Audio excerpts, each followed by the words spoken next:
20 oknum prajurit TNI ditetapkan sebagai tersangka dan ditahan dalam kasus tewasnya Prada Luki Cepril Saputra Namo.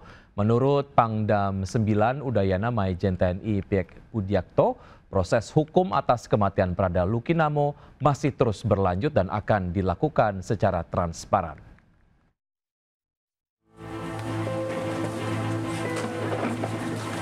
Pangdam 9 Udayana, Maijen TNI Piek Budiakto bertemu dengan orang tua Prada Luki Cepril Saputra Namo di asrama TNI Kuanino, Kota Kupang, Nusa Tenggara Timur. Pangdam menyampaikan berdasarkan penyelidikan tim investigasi, jumlah tersangka yang sebelumnya 4 prajurit kini menjadi 20 prajurit TNI. Dari teritorial pembangunan 834 Wakanga Merenagekeo, Nusa Tenggara Timur, termasuk salah satunya seorang perwira TNI. Menurutnya, TNI akan memproses kasus ini secara transparan dan mengedepankan keadilan bagi Prada Luki Cepril Saputra Namo tanpa pandang bulu. Tim investigasi terus melakukan penyelidikan, semua tersangka telah ditahan untuk menjalani pemeriksaan lanjutan. Diketahui kasus tewasnya Prada Luki Namo di tangan seniornya membuat keluarga terpukul, terlebih korban baru 2 bulan bertugas sebagai tentara. Dari Kupang, Nusa Tenggara Timur, Eman Sudi Ayus melaporkan. Jelang demo besar-besaran di Pati, Jawa Tengah, Rabu 13 Agustus besok, sejumlah warga sudah berkumpul di halaman kantor Bupati dan warga menggelar doa bersama serta mengumpulkan donasi.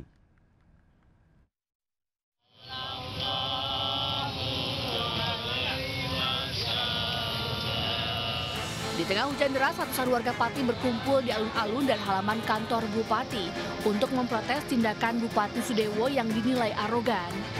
Hujan deras yang mengguyur pun membuat donasi yang terkumpul basah kuyup. Warga berupaya mengamankan barang-barang donasi dengan plastik, terpal maupun spanduk. Meski di tengah guyuran hujan, warga tetap bertahan di depan posko donasi bersalawat untuk menuntut Bupati Sudewo turun dari jabatannya. Sebagian warga lainnya bahkan melakukan ritual khusus sebelum gelaran aksi 13 Agustus mendatang.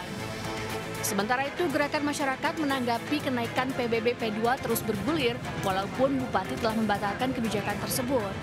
Warga terus melakukan aksi damai di depan pendopo Bupati. Bahkan beragam aspirasi warga mengerucut pada pemakzulan Bupati. Menanggapi isu pemakzulan dirinya, Sudewo mengimbau agar warga tidak terprovokasi akan isu yang sedang berhembus. Dirinya juga sudah meminta maaf terkait kenaikan PBB dan juga kebijakan 5 hari sekolah yang akhirnya telah dibatalkan. Meski demikian, warga Pati terus memberikan donasi beragam kebutuhan untuk aksi demonstrasi 13 Agustus mendatang. Dari Pati, Jawa Tengah, Lazarus Andi, iNews melaporkan. Pemirsa, Anda yang mau melangsungkan pesta pernikahan harus siap bingung. Lagu yang diputar di pesta kawinan akan kena royalti. Kalau tidak mau bayar, Anda juga akan harus kembali dibuat bingung karena bisa kena pidana.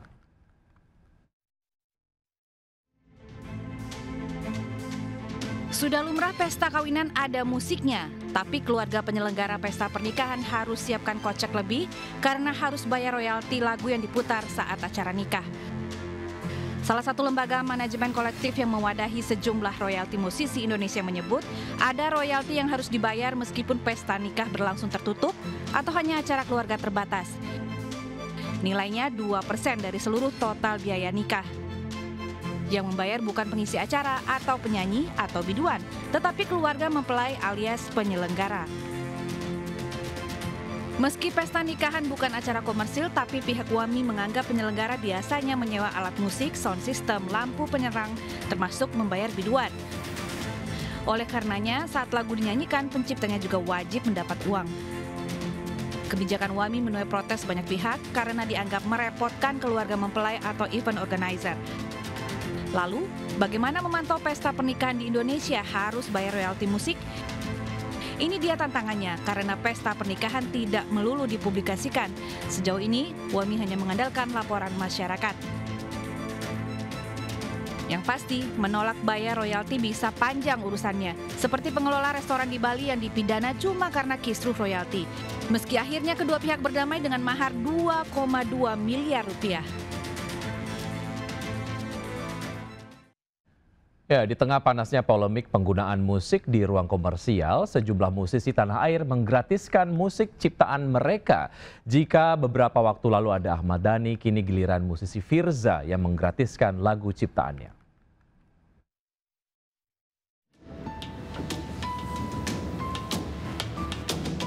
Polemik royalti musik di ruang publik komersial masih bergulir. Para pelaku usaha wajib membayar royalti kepada pencipta dan pemilik hak terkait. Beberapa waktu lalu Ahmad Dhani melalui Instagram pribadinya menyatakan menggratiskan penggunaan lagu-lagu Dewa 19 bagi para pemilik kafe dan restoran. Ia bahkan membuka jalur komunikasi langsung melalui pesan pribadi di media sosialnya. Menyusul seniornya, musisi Firza juga mengizinkan semua kafe, hotel, pusat perbelanjaan di seluruh Indonesia untuk memutar lagu ciptaannya secara gratis. Sementara itu, alih-alih mempermasalahkan, musisi Charlie Van Houten justru berjanji memberi hadiah bila ia kebetulan berada di suatu tempat yang memutar atau membawakan lagu-lagunya. Sebelumnya, Menteri Hukum RI Supratman Andi Aktas berkata, pelaku usaha yang memutar musik lokal dan luar negeri di ruang komersial wajib membayar royalti. Ruang komersial yang dimaksud diantaranya restoran, kafe, toko, pusat kebugaran, dan hotel. Tim Liputan iNews melaporkan.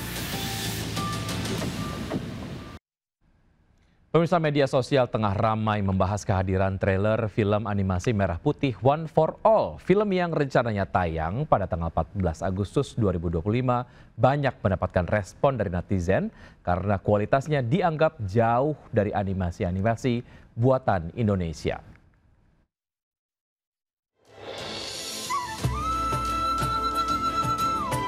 Film animasi Merah Putih One for All menuai banyak sorotan publik jelang penayangannya tanggal 14 Agustus 2025. Sebagian warganet menyampaikan kekecewaannya setelah menonton trailer. Menurut warganet, kualitas film itu gagal dan tak sesuai ekspektasi di tengah industri animasi Indonesia yang tengah naik daun dan membaik. Bukan hanya masalah visual, warganet juga menyoroti materi film ini yang menyematkan film animasi anak Indonesia pertama bertema kebangsaan. Padahal tahun 2015 ada film Battle of Surabaya yang disutradarai Arianto Yudiawan dan diproduksi oleh MSV Pictures. Film Battle Indonesia mengusung latar sejarah Perang Surabaya tahun 1945. Film ini bahkan mendapat penghargaan dari sejumlah festival internasional.